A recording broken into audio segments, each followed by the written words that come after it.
আব্বা যতবার যত রঙের কথা এগুনের সামনে জিজ্ঞামু তুই খালি কবি জি আব্বা কি কবি দি আব্বা এই জিনিসটা কবি কারণ নাই ফাটি চলিয়েছে গরুর গার মধ্যে হাত গুলা।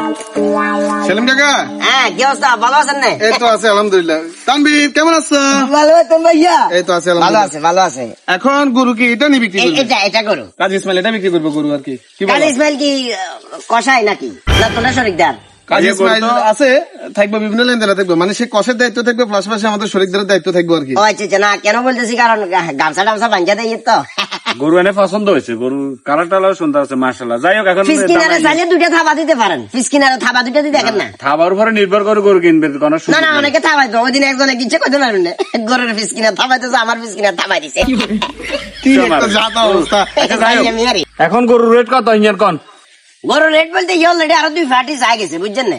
আপনারা যদি নেন একদম 75 পর্যন্ত রাখা যাবে। আরে একদমই কি গরু বেচে কিনে হয়নি? আপনি আর কম কত হইবেন হাকিস কোন? আচ্ছা লান না হালকা লান লাইলে যদি আগে কি লাই তো এই কাজী ইসমাইল কত লয়? আরে কিল্লে দাম লয় এত রঙের কথাবার্তা কোন বুঝলাম না। আর নিলে তো একের ভিতর দুই পাবেন। একের ভিতরে দুই বলতে বুঝলাম না, হ্যাঁ মানে একের ভিতরে দুই কি? আলে এই দাল ভিতরে আর কি বাইতে আছে তো। তাদের বাচ্চা ওই যা কি রে সেলিম কাকা? না, এটা তো পুরাই অন্যায়। তোরা কি কইছিস কইছিস না গরুর সামনে জানেন না কথা কইছা দি কইছিস না কথা কইছিস হ্যাঁ দি সেলিম কাকা হ্যাঁ আসলে কি একের ভিতরে দুই হামু আন্ডা? একের ভিতরে বলতে ওইসে কাকা ব্যাস বুঝছি। সেলিম কাকা আপনি হচ্ছেন একজন আমাদের এলাকার বয়োজ্যেষ্ঠ লোক, আপনি বুঝের মানুষ, আপনি জানি শুনি এই কাজটা করা তো আর কাকা মনে হয় না যেটা যুক্তি। কোরবানির কিছু মাসলা মাসাইল আছে, অবশ্যই আপনি এগুলা মানি চিনে চলতে হইব। আপনি হয়তো বা ঠিক আছে গরু এটা প্রেগনেন্সি অবস্থায় আছে, আপনি এটা আমার কাছে বিক্রি করছেন, এটা তো আপনি বিক্রি করেন না, এটা আপনি সরাসরি পশু হত্যা করছেন।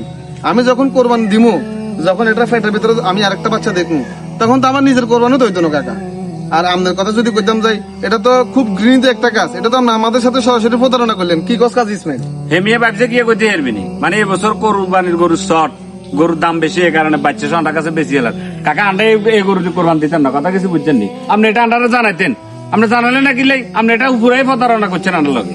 আন্ডা গরু এখন বেলা আসছি, এখন আপনি কোন থেকে আমার হোলা যদি না করতো আন্ডা ঠিক হলে যেতাম কই। গরুটা যদি আন্ডা কোরবান নিজের দিন জমা করি ভিতরে ফেটে বাচ্চা দেখতাম, তখন কি অবস্থা হইতো? তখন তো আপনার হিডের হিডের সাম্বা এক করা থাকতো না কাকা। এটা চিন্তা করেন না আপনি কাকা? না কাকা মূলত এটা শর্মাই লাভ নাই, কিছু লেনে দেনে বাজি গেছি তো। কাকা খেয়াল করছিলাম যে ধরো অঙ্গা তো কোরবানের গরুর দাম অনেক বেশি, বিশেষ করে এবছর নিলে বেশিলাম খেয়াল করছি। তোমরা নিলে নিবা না নিলে না আপনি যদি এতই দরকার হয় আপনি একটা লোন যদিও বা লোনও ঠিক না, তারপর আপনি লোন প্রয়োজন আপনার কাছে হালত করেন, আপনি হালত বরত করে আপনি লোন গুলো পরিশোধ করেন, যারা আপনার কাছ থেকে টাকা পাবো এদেরকে টাকা দেন। আপনি কেন প্রেগনেন্সি গরুটা বিক্রি করতে হবে কাকা? আচ্ছা যাও গরু বেচতে না যাও তোমরা যাও যাও। শুধু আপনি গরু বেচন না, শুধু আমি এই গরু কিনতেন না, পুরো এলাকাবাসীরা মাইকিং করে বলে দিব জন এই গরু ন কিনে ফোতারক নিয়ে। আর আপনি সিটিং আমার বিশ্বাস না, আপনি এর আগে বেশি তানবীর তোর ধন্যবাদ, তুই হাসা কথা কইছ। যতজন কিনবে বেলা কবি আইব, অতজনটা কবি বলে ফেটাতে বাচ্চা আছে শালার পুতা। একের ভিতর তুই বেলা না বলা বলো স্বপ্নের বাচ্চা যে গরু তো বেশি লাগছিলাম তোর টাউনের কারণে বেশি যা বাচ্চা বাচ্চা গরুর আশেপাশে যাতে তোরা না দেখি এই গরু মনে হয় না আর বেশি আর